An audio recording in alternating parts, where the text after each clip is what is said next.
तू सब दा भरी खजाना मंजूर करी नजराना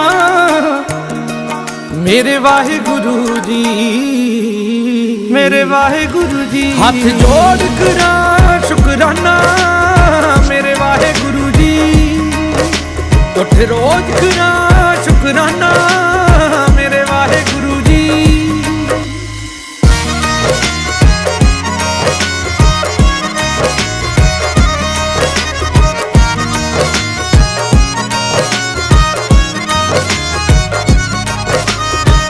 किसे दा धी ते पुत्र रब्बा खड़ा ना होवे वेला मोड़ ते, कम धंधियां ते जांदियां दा कदे एक्सीडेंट ना होवे रोड ते, कम धंधियां ते जांदियां दा कदे एक्सीडेंट ना होवे रोड ते। सब दे मुंह विच पावे खाना